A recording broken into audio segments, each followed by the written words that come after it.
ಎಲ್ರಿಗೂ ನಮಸ್ಕಾರ. ಎಲ್ರಿಗೂ ಎಜು ವರ್ಡ್ ಕನ್ನಡ ಯೂಟ್ಯೂಬ್ ಚಾನಲ್ಗೆ ಸ್ವಾಗತ. ಯಾರೇನ ನಮ್ಮ ಚಾನಲ್ ಸಬ್ಸ್ಕ್ರೈಬ್ ಆಗಿಲ್ಲ ಈ ಕೊಳ್ಳೆ ನಮ್ಮ ಚಾನಲ್ ಸಬ್ಸ್ಕ್ರೈಬ್ ಆಗಿ, ಅದೇ ರೀತಿ ಪಕ್ಕದಲ್ಲಿರೋ ಬೆಲ್ ಐಕನ್ ಪ್ರೆಸ್ ಮಾಡೋದ್ರ ಮುಖಾಂತರ ಆಲ್ ಅನ್ನೋ ಆಪ್ಷನ್ ಚೂಸ್ ಮಾಡ್ಕೊಳ್ಳಿ. ನಾವು ಮಾಡೋ ಪ್ರತಿಯೊಂದು ವೀಡಿಯೋಸ್ ಕೂಡ ನಿಮಗೆ ನೋಟಿಫಿಕೇಶನ್ ಮುಖಾಂತರ ಬರುತ್ತೆ. ಸೊ ಹಾಗಿದ್ರೆ ವಿಡಿಯೋನ ಲೇಟ್ ಮಾಡೋದು ಬೇಡ, ಆದಷ್ಟು ಬೇಗ ವಿಡಿಯೋನ ಸ್ಟಾರ್ಟ್ ಮಾಡೋಣ. ಬನ್ನಿ ವಿಡಿಯೋನ ಸ್ಟಾರ್ಟ್ ಮಾಡೋಣ. ಸೊ ಹೌದು, ಇವತ್ತು ನಿಮಗೆ ಏನಪ್ಪ ಅಂತಂದರೆ ಒಂದು 100% ಜೆನ್ಯೂನ್ ಮತ್ತು ಟ್ರಸ್ಟೆಡ್ ಆಗಿರುವಂಥ ಒಂದು ಸ್ಕಾಲರ್ಶಿಪ್ ವೀಡಿಯೋನ ನಾನು ಇಲ್ಲಿ ಮಾಡ್ತಾ ಇದ್ದೀನಿ. ಸೊ ಯಾರು ಕೂಡ ವಿಡಿಯೋನ ಸ್ಕಿಪ್ ಮಾಡ್ಲಿಕ್ಕೆ ಹೋಗಬೇಡಿ, ಯಾಕಂತಂದರೆ ಈ ಒಂದು ಸ್ಕಾಲರ್ಶಿಪ್ ಬಂದುಬಿಟ್ಟು 100% ಬರ್ತಕ್ಕಂತಹ ಸ್ಕಾಲರ್ಶಿಪ್. ಬೇಕಿದ್ರೆ ನಿಮಗೆ ಪ್ರೂಫ್ ಬೇಕಂತೂ ನಾನು ನಿಮಗೆ ತೋರಿಸ್ತೀನಿ. ಆ್ಯಂಡ್ ಇದನ್ನು ನಾನು ಸುಮಾರಷ್ಟು ವಿದ್ಯಾರ್ಥಿಗಳಿಗೆ ಸಜೆಸ್ಟ್ ಮಾಡಿದ್ದೆ. ಸೊ ಅದರಲ್ಲಿ ಇವಾಗ ಕರೆಂಟ್ಲಿ ಒಂದು 3 to 4 ಸ್ಟೂಡೆಂಟ್ಸ್ ವಿದ್ಯಾರ್ಥಿಗಳು ಏನು ಮಾಡ್ತಾ ಇದ್ದಾರೆ ಅಂದರೆ ಈ ಒಂದು ಸ್ಕಾಲರ್ಶಿಪ್ಪನ್ನು ಪರ್ಸ್ಯೂ ಮಾಡ್ತಾ ಇದ್ದಾರೆ. ಮತ್ತು ಈ ಒಂದು ಸ್ಕಾಲರ್ಶಿಪ್ ಬರೀ ನಿಮಗೆ ಸ್ಕಾಲರ್ಶಿಪ್ ಅಮೌಂಟನ್ನು ಮಾತ್ರ ಕೊಡೋದಿಲ್ಲ, ನಿಮಗೆ ಒಂದು ಮೆಂಟರ್ಶಿಪ್ ಪ್ರೋಗ್ರಾಮನ್ನು ಕೊಡ್ತಾರೆ. ಮತ್ತು ನಿಮಗೆ ಯಾವ ರೀತಿ ನೀವು ಟೆಕ್ನಿಕಲ್ ಕೋರ್ಸಸ್ಗಳನ್ನು ಕಂಪ್ಲೀಟ್ ಮಾಡಿದ ನಂತರ ಒಂದು ಕಂಪ್ನಿಯಲ್ಲಿ ಇಂಟರ್ನ್ಶಿಪ್ಗಳನ್ನು ಹೇಗೆ ಪಡೆಯೋದು, ಮತ್ತು ಅದಾದ ನಂತರ ನಿಮ್ಮ ಪ್ಲೇಸ್ಮೆಂಟ್ಸ್ ಯಾವ ರೀತಿ ಆಗೋದು, ಇದರ ಬಗ್ಗೆ ಪೂರ್ತಿ ಗೈಡೆನ್ಸನ್ನು ಕೊಡ್ತಾರೆ. ಸೊ ಇದರ ಬಗ್ಗೆ ನೀವು ಯೂಟ್ಯೂಬ್ಗಳಲ್ಲಿ ಹೋಗಿ ಇದರ ಒಂದು ಅಫಿಷಿಯಲ್ ವೀಡಿಯೋಸ್ಗಳನ್ನು ನೋಡ್ಬೋದು. ಸೊ ಈ ಒಂದು ಸ್ಕಾಲರ್ಶಿಪ್ ಬಂದುಬಿಟ್ಟು 100% ಜೆನ್ಯೂನ್ ಮತ್ತು ಟ್ರಸ್ಟೆಡ್ ಸ್ಕಾಲರ್ಶಿಪ್ಪು. ಸೊ ಈ ಒಂದು ಸ್ಕಾಲರ್ಶಿಪ್ಪನ್ನು ನೀವು ಕಣ್ಣು ಮುಚ್ಕೊಂಡು ಬಿಲೀವ್ ಮಾಡಿ ಒಂದು ಸ್ಕಾಲರ್ಶಿಪ್ ರೂಲ್ಸ್ ಆ್ಯಂಡ್ ರೆಗ್ಯುಲೇಷನ್ಸ್ಗಳನ್ನು ತಿಳ್ಕೊಂಬಿಟ್ಟು ಎಲಿಜಿಬಿಲಿಟಿ ಕ್ರೈಟೀರಿಯಾಸ್ಗಳನ್ನು ಓದ್ಬಿಟ್ಟು ಸ್ಕಾಲರ್ಶಿಪ್ಪನ್ನು ಅಪ್ಲೈ ಮಾಡಿ ಅಂತ ಹೇಳ್ತೀನಿ. ಸೊ ಈ ಒಂದು ಸ್ಕಾಲರ್ಶಿಪ್ನ ಸೆಷನ್ ಬಂದುಬಿಟ್ಟು August 1, 2025 ಸ್ಟಾರ್ಟ್ ಆಗಿದೆ.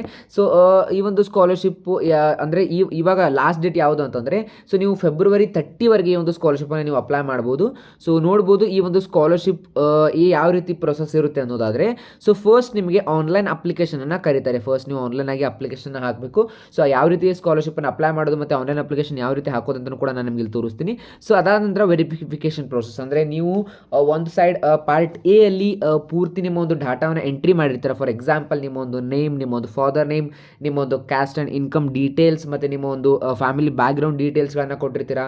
10th 12th marks card details, ಈ ರೀತಿ ನೀವು ಒಂದು ಯಾವುದಾದ್ರೂ ಒಂದು ಎಂಟ್ರೆನ್ಸ್ ಎಕ್ಸಾಮ್ಗಳನ್ನು ಬರೆದಿದ್ರೆ ಅದರ ಒಂದು ಡೀಟೇಲ್ಸ್ಗಳನ್ನು ನೀವು ಪ್ರೊವೈಡ್ ಮಾಡಿರ್ತೀರ. ಸೊ ಇನ್ನು ಸಬ್ಮಿಟಿಂಗ್ ಡಾಕ್ಯುಮೆಂಟ್ಸ್ ಅಂದರೆ ನೀವು ಸಬ್ಮಿಟ್ ಮಾಡಿರುವಂತಹ ಡಾಕ್ಯುಮೆಂಟ್ಸು ಇದೆಲ್ಲವೂ ಕೂಡ ವೆರಿಫೈ ಆದ ನಂತರ, ಫಸ್ಟ್ ಡೀಟೇಲ್ಸನ್ನು ವೆರಿಫೈ ಮಾಡಿದ ನಂತರ ಅವರು ನಿಮಗೆ ಏನು ಹೇಳ್ತಾರೆ ಅಂದರೆ ಡಾಕ್ಯುಮೆಂಟನ್ನು ಸಬ್ಮಿಟ್ ಮಾಡಲಿಕ್ಕೆ ಹೇಳ್ತಾರೆ. ಅಂದರೆ ನೀವು ಹಾಕಿರ್ತೀರ, ಫಾರ್ ಎಕ್ಸಾಂಪಲ್ ನಿಮ್ಮ ಒಂದು SLC ಸ್ಕೋರ್ ಬಂದುಬಿಟ್ಟು 90 ಆಗಿದೆ ಅಂತ ಹಾಕಿರ್ತಾರೆ. ಸೊ ಆ ರೀತಿ ಶಾರ್ಟ್ ಲಿಸ್ಟ್ಗಳನ್ನು ತೆಗೆದು, ಸೊ ಶಾರ್ಟ್ ಲಿಸ್ಟಲ್ಲಿ ಯಾರು ಸೆಲೆಕ್ಟ್ ಆಗ್ತಾರೆ ಅಂತಹ ವಿದ್ಯಾರ್ಥಿಗಳಿಗೆ ಮಾತ್ರ ಅವ್ರು ಏನು ಮಾಡ್ತಾರೆ ಅಂದರೆ ಡಾಕ್ಯುಮೆಂಟ್ಗಳನ್ನು ಸಬ್ಮಿಟ್ ಮಾಡಲಿಕ್ಕೆ ಕೇಳ್ತಾರೆ. ಸೊ ಡಾಕ್ಯುಮೆಂಟ್ ಸಬ್ಮಿಟ್ ಆದ ನಂತರ ಏನಪ್ಪ ಅಂತಂದರೆ ನಿಮಗೆ ಸೆಲೆಕ್ಷನನ್ನು ಅನೌನ್ಸ್ ಮಾಡ್ತಾರೆ.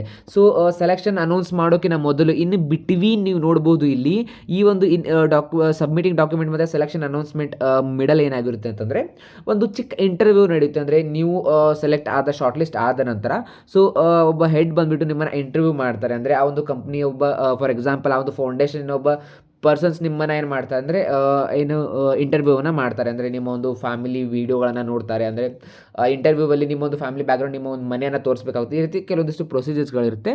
ಸೊ ಇನ್ನು ಎಲಿಜಿಬಿಲಿಟಿ ಏನಪ್ಪ ಅಂದರೆ only professional degree courses eligible for scholarship are BTech integrated 5-year dual degree MTech MBBS and LLB. So ನೋಡ್ಬೋದು ಇದು ಬಂದುಬಿಟ್ಟು ಬರೀ ಪ್ರೊಫೆಷ್ನಲ್ ಡಿಗ್ರಿಗಳಿಗೆ ಮಾತ್ರ ಇರುತ್ತೆ. ಅಂದರೆ ನೀವೇನಾದರೂ ಇಂಜಿನಿಯರಿಂಗ್ BTech ಟೆಕ್ನಾಲಜಿ ಫೀಲ್ಡಲ್ಲಿ, ಸೊ ಇನ್ನು ಇಂಟಿಗ್ರೇಟೆಡ್ 5 years ಅಂತಂದರೆ for example BBA LLB, BA LLB ಈ ರೀತಿ ಮತ್ತು ಡ್ಯುಯಲ್ ಡಿಗ್ರಿಗಳನ್ನು MTechಗಳನ್ನು ಮಾಡ್ತಾ ಇದ್ದರೆ, ಇನ್ನು MBBS ಮಾಡ್ತಾ ಇದ್ದಾರೆ ಆ್ಯಂಡ್ ಜನರಲ್ LLB ಕೂಡ ಮಾಡ್ತಾ ಇದ್ದಾರೆ, ನಿಮಗೆ ಒಂದು ಸ್ಕಾಲರ್ಶಿಪ್ಪನ್ನು ಅಪ್ಲೈ ಮಾಡಲಿಕ್ಕಾಗುತ್ತೆ. So only first year applicant begins their studies in BTech. ಅಂದರೆ ನೀವು ಇದು ಯಾವುದೋ ಡಿಗ್ರಿಯನ್ನು ಮಾಡ್ತಾ ಇದ್ದಾರೆ, ಇದೆಲ್ಲ ಡಿಗ್ರಿಯಲ್ಲಿ ನೀವು ಫಸ್ಟ್ ಇಯರ್ ಮಾತ್ರ ಆಗಿರಬೇಕು. ನೀವೇನಾದರೂ ಸೆಕೆಂಡ್ ಇಯರ್ಗೆ ಹೋಗ್ಬಿಟ್ಟು ಸ್ಕಾಲರ್ಶಿಪ್ಪನ್ನು ಅಪ್ಲೈ ಮಾಡ್ತೀವಿ ಅಂದರೆ ಇದು ಅಪ್ಲಿಕೇಬಲ್ ಆಗೋದಿಲ್ಲ. ಆರ್ ಎಲ್ಸ್ ನಿಮ್ಮ ಮನೆಯಲ್ಲಿ ಬೇರೆ ಯಾರಾದರೂ ಫಸ್ಟ್ ಇಯರ್ ಡಿಗ್ರಿಯನ್ನು ಓದ್ತಾ ಇದ್ದರೆ ಅಂಥವ್ರಿಗೆ ನೀವೇನು ಮಾಡಬೇಕಂದ್ರೆ ಈ ಒಂದು ಸ್ಕಾಲರ್ಶಿಪ್ಪನ್ನು ಅಪ್ಲೈ ಮಾಡಿಸ್ಬೋದು. ಸೊ ಏನಂದರೆ applicants are expected to have pass their higher secondary bar pre university. So ನೀವೇನಪ್ಪ ಅಂತಂದರೆ 2022 ನಂತರ ನಿಮ್ಮ ಒಂದು ಸೆಕೆಂಡ್ PUCನ ಪಾಸ್ ಆಗಿರಬೇಕು. ಫಾರ್ ಎಕ್ಸಾಂಪಲ್ ನೀವು 2022 ನಂತರ ಪಾಸ್ ಆಗಿದ್ದೀರಾ, ಸೊ ಇಟುಕ ಲಾಂಗ್ ಟರ್ಮ್ ನೀವೇನಾದರೂ ಲಾಂಗ್ ಟರ್ಮ್ ನೀಟ್ JEE ಈ ರೀತಿ ತೊಗೊಂಡ್ಬಿಟ್ಟು 2-3 ವರ್ಷ ವೇಸ್ಟ್ ಮಾಡಿ ಅದಾದ ನಂತರ ನೀವು ಈ ಒಂದು ಡಿಗ್ರಿನ ಅಪ್ಲೈ ಮಾಡಿದಾಗ ಈ ಒಂದು ಸ್ಕಾಲರ್ಶಿಪ್ ನಿಮಗೆ ಅಪ್ಲಿಕೇಬಲ್ ಆಗೋದಿಲ್ಲ. ನೀವು 2022 ನಂತರ ಅಂದರೆ 23, 24, 25 ಮಾತ್ರ ನೀವು ನಿಮ್ಮೊಂದು PUCಯನ್ನು ಕಂಪ್ಲೀಟ್ ಮಾಡಿರಬೇಕು.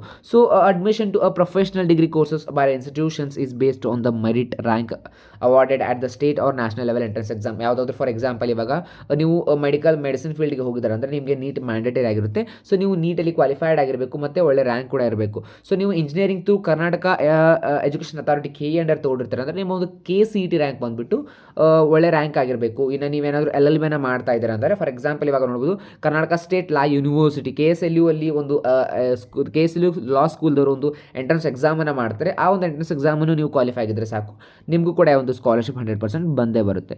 ಸೊ ಇಲ್ಲಿ ಮತ್ತೆ ನೋಟಲ್ಲಿ ಕೊಟ್ಟಿದ್ದಾರೆ diploma students admitted to BE BTech courses on lateral entry bases so are not eligible ಅಂತ ಕೊಟ್ಟಿದ್ದಾರೆ. ಸೊ ಇನ್ನು ಮ್ಯಾಂಡೇಟರಿ ಡಾಕ್ಯುಮೆಂಟ್ಸ್ ಏನೇನಂತ ನೋಡ್ಬೋದು ನೀವು ಇಲ್ಲಿ. ಕ್ಲಾಸ್ 12 ಮಾರ್ಕ್ ಶೀಟ್ ಆಗಿರುತ್ತೆ, ಎಂಟ್ರೆನ್ಸ್ ರ್ಯಾಂಕ್ ಸರ್ಟಿಫಿಕೇಟ್ ಆಗಿರುತ್ತೆ, so counselling letters for a seat allotment, family income certificate ಅವರ salary slip ಅವ್ರ IT return form, so Aadhaar original Aadhaar ಬೇಕಾಗುತ್ತೆ, ನಿಮ್ಮೊಂದು tuition hostel bar mess pay if in case ನೀವು ಫೀಯನ್ನು pay ಮಾಡಿದರೆ ನಿಮ್ಮೊಂದು ಪೇಡ್ ಫೀ ರೆಸಿಪ್ಟ್ಗಳು ಬೇಕಾಗುತ್ತೆ.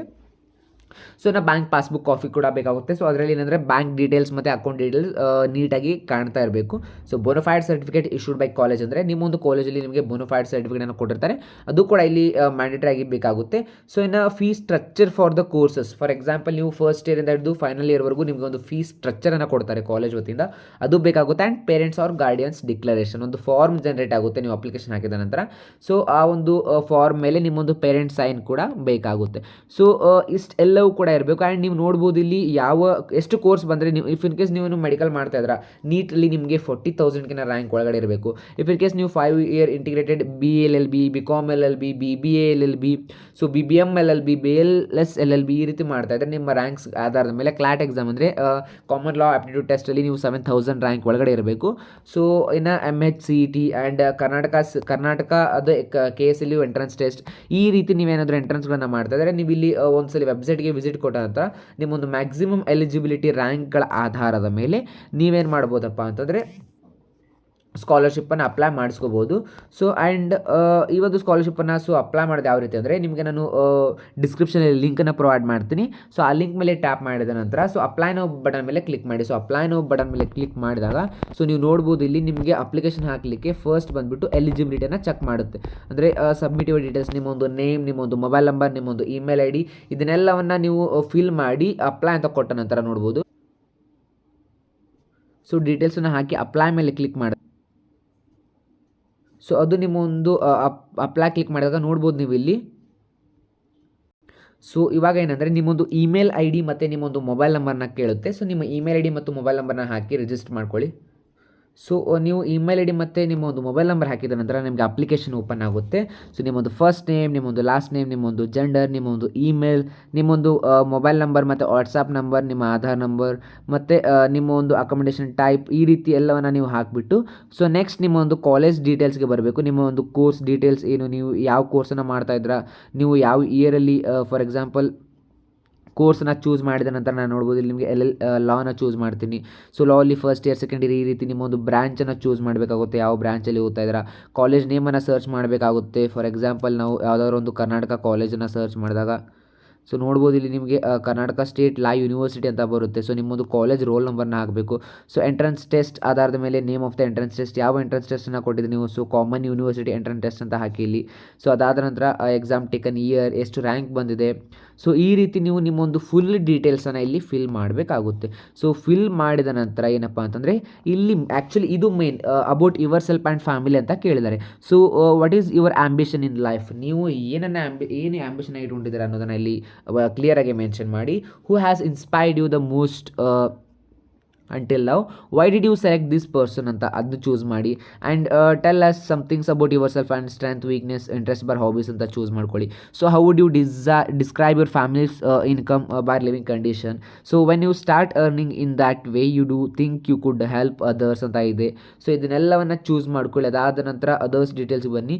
ಸೊ ಇನ್ನು login information, do you have any Google login, do you have any Facebook login, are you member of LinkedIn group for ಈ ರೀತಿ ಎಲ್ಲ choose ಮಾಡಿದ ನಂತರ ಸೊ ನೆಕ್ಸ್ಟ್ ಆಪ್ಷನ್ನ ಕೊಡಿ. ಸೊ ನೆಕ್ಸ್ಟ್ ಆಪ್ಷನನ್ನು ಕೊಟ್ಟ ನಂತರ ಸೊ ಇನ್ನು ನಿಮ್ಮ ಮೇನ್ ಡೀಟೇಲ್ಸ್ ಎಲ್ಲವೂ ಫಿಲ್ ಆದ ನಂತರ ನಿಮಗೆ ಪಾರ್ಟ್ ಬಿಗೆ ಹೋಗುತ್ತೆ. ಸೊ ಪಾರ್ಟ್ ಬಿಯಲ್ಲಿ ಏನಂದರೆ ನಾನು ಫಸ್ಟೇ ಹೇಳಿರೋ ಹಾಗೆ ನಿಮ್ಮೊಂದು ಡಾಕ್ಯುಮೆಂಟನ್ನು ಸಬ್ಮಿಟ್ ಮಾಡೋದಾಗಿರುತ್ತೆ. ಅಲ್ಲಿ ನಿಮ್ಮೊಂದು ಆಧಾರ್ ಕಾರ್ಡ್ ಆಗಿರ್ಬೋದು, ನಿಮ್ಮೊಂದು 10th mark sheet, 12th mark sheet, family annual income ಈ ರೀತಿ ಪ್ರತಿಯೊಂದು ಡೀಟೇಲ್ಸನ್ನು ಅಪ್ಡೇಟ್ ಮಾಡಬೇಕಾಗುತ್ತೆ.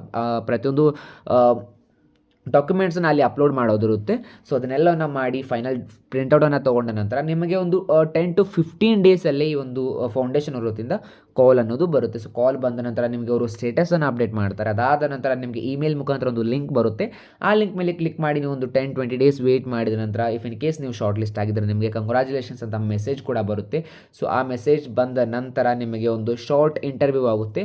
ಸೊ ಇಂಟರ್ವ್ಯೂ ಮುಗಿದ ನಂತರ ಏನಪ್ಪ ಅಂತಂದರೆ ನಿಮ್ಮ ಒಂದು ಕನ್ಫರ್ಮೇಷನ್ ಸ್ಕಾಲರ್ಶಿಪ್ ಫೈನಲ್ ಕನ್ಫರ್ಮೇಷನ್ ಒಂದು ಇಮೇಲ್ ಬರುತ್ತೆ. ಅದು ಬಂದ ನಂತರ ನಿಮಗೇನಪ್ಪ ಅಂದರೆ ಸ್ಕಾಲರ್ಶಿಪ್ ಅಮೌಂಟ್ ಬಂದುಬಿಟ್ಟು ಅಕೌಂಟಿಗೆ ಸ್ಯಾಂಕ್ಷನ್ ಆಗುತ್ತೆ. ಸೊ ಇದು ಒಂದು ಶಾರ್ಟ್ ಪ್ರೊಸೀಜರ್. ನಿಮಗೆ ಆದಷ್ಟು ಬೇಗ ಈ ಒಂದು ಆ್ಯಂಡ್ ಇದು 100% ಹೇಳ್ತಾ ಇದ್ದೀನಿ ಜೆನ್ಯೂನ್ ಮತ್ತು ಟ್ರಸ್ಟೆಡ್ ಸ್ಕಾಲರ್ಶಿಪ್ ಫಾರ್ಮೇಟ್ ಪ್ಲ್ಯಾಟ್ಫಾರ್ಮ್ ಆಗಿರುತ್ತೆ. ಸೊ ಇಲ್ಲಿ ಯಾವುದೇ ರೀತಿ ಫೇಕ್ ಈ ರೀತಿ ಏನು ಇರೋದಿಲ್ಲ. ಸೊ ನೀವು ಈ ಒಂದು ಅಫಿಷಿಯಲ್ ವೆಬ್ಸೈಟ್ಗೆ ವಿಸಿಟ್ ಕೊಡ್ಬೋದು. ಸೊ FFE ಅಫಿಷಿಯಲ್ ವೆಬ್ಸೈಟ್ ಇದೆ ನಮ್ಮ ಹತ್ರ. ಅಂದರೆ ಈ ಒಂದು ಅಫಿಷಿಯಲ್ ವೆಬ್ಸೈಟಲ್ಲಿ ನೀವು ನೋಡ್ಬೋದು. ನಿಮಗೇನಪ್ಪ ಅಂತಂದರೆ ಪ್ರತಿಯೊಂದೂ ಅವರು ಇಲ್ಲಿ ಮೆನ್ಷನ್ ಮಾಡಿರ್ತಾರೆ. ಅಂದರೆ ಅವರ್ ಟೀಮ್ ಆಗಿರ್ಬೋದು, ಅಬೌಟ್ ಅಸ್ ಪ್ರೋಗ್ರಾಮ್, ಈ ರೀತಿ ಪ್ರತಿಯೊಂದು ಏನಿದೆ ಇನ್ ಡೀಟೇಲಾಗಿ ಪ್ರತಿಯೊಂದು ಇಲ್ಲಿ ನಿಮಗೆ ಹೋಮಲ್ಲೇ ಸಿಗುತ್ತೆ. ಆ್ಯಂಡ್ ಇದರ ಒಂದು ಅಫಿಷಿಯಲ್ ಇನ್ಸ್ಟಾಗ್ರಾಮ್ ಪೇಜ್ಗಳು ನೀವು ಏನಪ್ಪ ಅಂದರೆ ವಿಸಿಟ್ ಮಾಡ್ಕೋಬೋದು. So this is a procedure. ಹೆಂಗಂದರೆ ಡೋನರ್ ಅವ್ರು ಬಂದುಬಿಟ್ಟು ಸ್ಟೂಡೆಂಟಿಗೆ ಏನಪ್ಪ ಅಂತಂದರೆ ಅಮೌಂಟನ್ನು ಕೊಡ್ತಾರೆ. ಸೊ ಫೆಸಿಲಿಟೇಟರ್ಸ್ಗಳನ್ನ ಇಡ್ತಾರೆ. ಸೊ ಈ ರೀತಿ ಮೆಂಟರ್ಶಿಪ್ ಪ್ರೋಗ್ರಾಮ್ಸ್ಗಳು ಕೂಡ ಆಗುತ್ತೆ. ಸೊ ಈ ರೀತಿ ಸುಮಾರಷ್ಟು ಪ್ರೊಸೀಜರ್ಸ್ಗಳಿದ್ದಾವೆ. ಸೊ ಇದೆಲ್ಲವನ್ನು ನೀವೇನಪ್ಪ ಅಂತಂದರೆ ಸೆಲೆಕ್ಷನ್ ಆದ ನಂತರ ಇದು ನಿಮಗೆ ತಿಳಿಯುತ್ತೆ.